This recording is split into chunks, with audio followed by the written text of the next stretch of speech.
그야말로 메머드급입니다. 지지 조직을 출범시켰는데 15,000명이라고 합니다. 새몰이에 나선 이재명 지사 경선 연기론에 대해서도 첫 입장을 밝혔습니다. 그 발언 먼저 들어보겠습니다. 그냥 원칙대로 하는 게 제일 조용하고 원만하고 합리적이지 않나라고 논쟁되는 게 우리 국민들께서 안 그래도 삶이 버거운데 민생이나 생활개혁 이런 데 좀 집중하는 게 훨씬 더 낫지 않을까 생각합니다. 대회님, 어떻게 보셨습니까? 지금 경선 연기론에 대해서 뭐 원칙적인 입장 계속 밝혀오긴 했지만 이번에는 굉장히 그냥 딱 대놓고 직설적으로 얘기를 했습니다. 안 된다, 원칙 지키자. 당내에서 경선 연기론이라고 하는 것이 없습니다. 론이라고 하면 대체로 좀 여러 사람이 이야기해서 일반화되는 현상을 론이라고 할 텐데 네. 전재수 의원이 이제 처음 페이스북에 그 제안을 한 것이죠. 그런데 전재수 의원도 분명히 이야기하고 있습니다만 자기의 제안과 주장은 경선용이 아니라 본선용이다 이렇게 얘기를 했거든요. 그 얘기는 뭐냐면 지난 4.7 재보궐선거를 돌아보면 저희가 후보를 일찍 뽑아놓고 야권 단일화라는 과정을 지켜볼 수밖에 없었거든요. 그러다 보니까 여권 후보가 저희 당 후보가 묻힐 수밖에 없고 뭐 선거 패배의 이유는 더 먼저 찾아야 되지만 이제 그것만 놓고 보면 그렇다는 이야기예요. 네. 그래서 이번에도 대선 후보가 저희가 이제 9월 9일 이때쯤 뽑히잖아요. 근데 이제 국민의힘은 한 11월 9일, 11월 정도일 테고 더 남아서는 이제 뭐 안철수 대표와의 단일화도 배제할 수 없는 이런 상황이니까 네.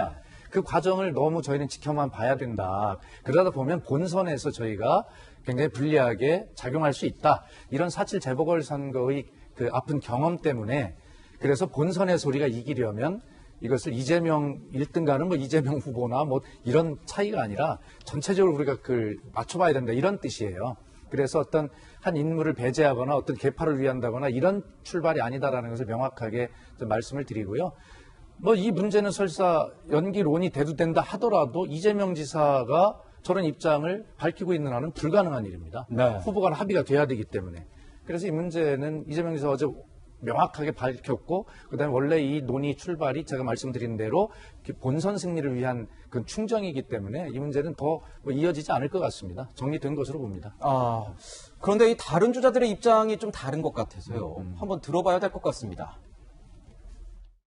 제가 원칙은 존중돼야 한다는 말씀만 반복하고 있는데 지금도 마찬가지고요. 그런 문제를 당이 빠른 시일 내에 정리를 해주기 바랍니다.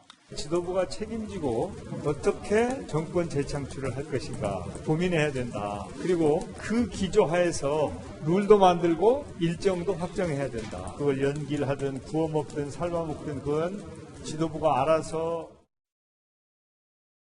네, 사실상 연기론에 힘을 싣는 발언인 것 같습니다. 이들로서는 뭐 경선이 연기돼야 추격할 수 있는 어떤 공간을 확보하는 게 아니겠냐. 자, 이렇게 말씀하시는 거 보면 아까 박수현 대변인께서 어느 정도 다 정리가 됐을 수 있다 이렇게 말씀하셨는데 정리하자 좀 더 줄다리기 필요하겠죠? 글쎄요, 박수현 대변인께서는 뭐 정리가 다 된 거 아니냐 말씀을 하시는데 저희가 화면에서 지금 보는 것처럼 저는 정리가 안 됐고 지금부터 그 파고는 시작되고 지금 있다. 저 여당의 분란을 자초하십니다. 아니에요. 제가 보면 이게 지금 민주당을 중심으로 해서 삼각파도가 지금 몰아치고 있는 것 같아요. 좀 전에 본 것처럼 경선 시기와 룰과 관련한 대선 주자들의 파도가 하나 이렇게 오고 있고요. 그 다음에 당에서 청와대보다 그 당 중심의 뭔가의 운영을 하기 위한 당에서의 파고가 이렇게 오고 청와대는 마지막까지도 주도권을 잡고자 하는 청와대의 파고가 있어. 저는 이 삼각 파도가 지금 몰아치고 있어서 박수현 대변인 말씀하신 것처럼 이런저런 논란이 가라앉는 게 아니라 이제 부딪히는 시점이다. 그래서 점점 더 갈수록 저렇게 서로 다른 얘기들 그다음에 당내 세력 간의 싸움이 있을 거라고 보여지고요. 어제 이재명 지사 측 이 새몰이? 네. 새몰이도 그런 면에서 제가 볼 때는 일종의 1위 후보로서의 굳히기 내지는 또 다른 얘기가 나오는 거를 사전에 차단하려는 무력 시위 같은 그런 느낌도 받았어요. 그래서 제가 볼 때는 이 민주당의 삼각 파도가 부딪히는 장면 그리고 그게 어떤 식으로 귀결되나 이런 것도 앞으로 한 두세 달 굉장히 재미있는 상황으로 진행되지 않을까. 여기에 우리가 나중에 또 얘기해야 했지만 지금 문제가 되고 있는 이 장관 후보자 얘기들도 다 같이 관련돼서 굴러가고 있다고 말씀드리고 싶습니다. 다시 한번 말씀드리지만 저희 등판 선수들은 여야의 분란을 일으키는 게 아니라 정치권의 아름다운 발전을 위해서 분석을 해주시고 있다는 점 앵커로서 말씀드리고 가겠습니다. 분명한 분란입니다. 자, 이제 보면은 이재명 지사 뭐 메모드급 조직을 과시했다 이런 얘기가 나오지 않습니까?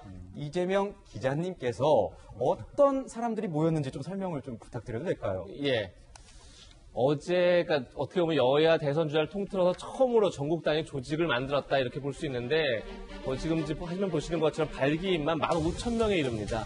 전국 지지자 모임을 이제 발족시킨 건데 이해찬계가 참여하고 있고 그러다 보니까 친문계도 대거 합류하고 있다. 그리고 노무현 전 대통령 사위 박상원 민주연구원 부원장도 지금 참여하고 있고요. 이종석 전 통일부 장관이 지금 공동대표를 맡고 있고요. 문정인 대통령 통일 외교안보 특보도 지금 측면에서 지원을 하고 있는 것으로 그렇게 알려져 있고요. 지금 여러 가지 얘기가 많이 나오고 있는데 주목할 건 이거 같습니다. 지금 이름 자체가 민주평화광장입니다. 굉장히 의미심장한 이름인데 네. 민주당의 민주를 쓴 거고요. 평화가 경기도의 도전 가치 중에 하나다 이렇게 평화를 쓴 거고 네. 중요한 건 광장입니다. 광장이 뭐냐면 이해찬 전 대표의 연구 조직 모임이 광장이었습니다. 사실상 이해찬 전 대표의 조직을 그대로 받아 안았다 이렇게 지금 많이 분석들이 나오는데 그렇군요. 이해찬 전 대표는 글쎄요 박수현 전 대표님 동의할지 모르겠지만 어쨌든 민주당 내 주류의 핵심이신 거죠.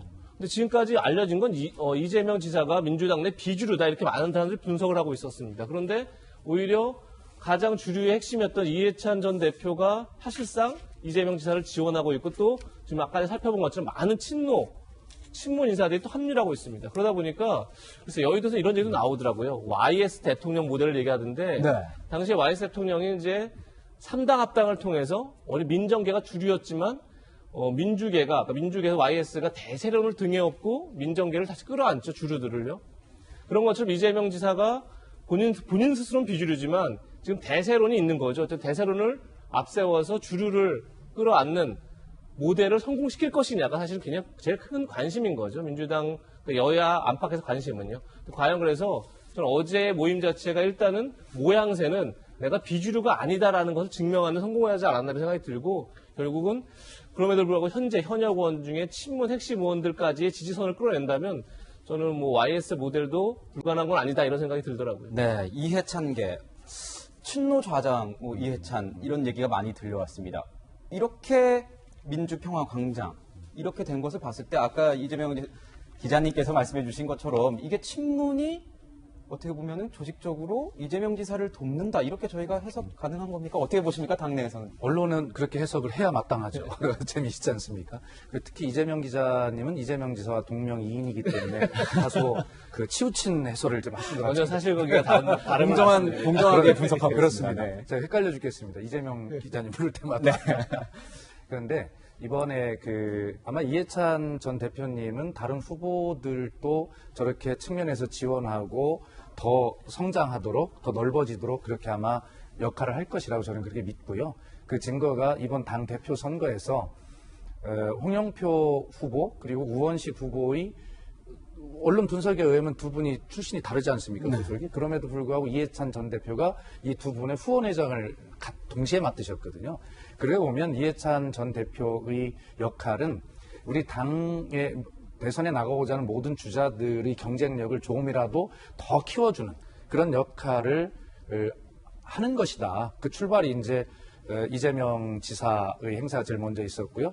그래서 이낙연 전 대표나 정세균 전 총리가 예를 들어 이런 행사를 할 때도 그런 비슷한 그런 어떤 격려와 응원이 함께 있을 것이다. 저는 그렇게 믿고 있습니다. 언론과의 분석이 달라서 죄송합니다. 아닙니다. 여러 가지 의견 주시면 좋죠.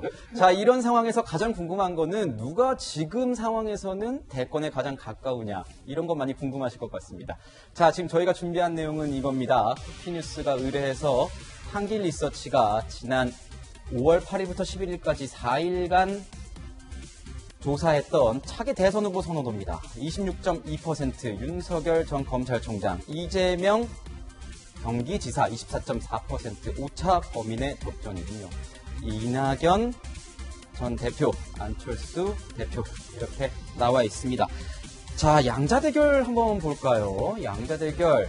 지금 윤석열 전 검찰총장 40.2, 자, 이재명 지사 37.4, 5차 범인의 접전입니다. 앞서거니 뒤서거니 뭐 이렇게 하고 있는 것 같은데요.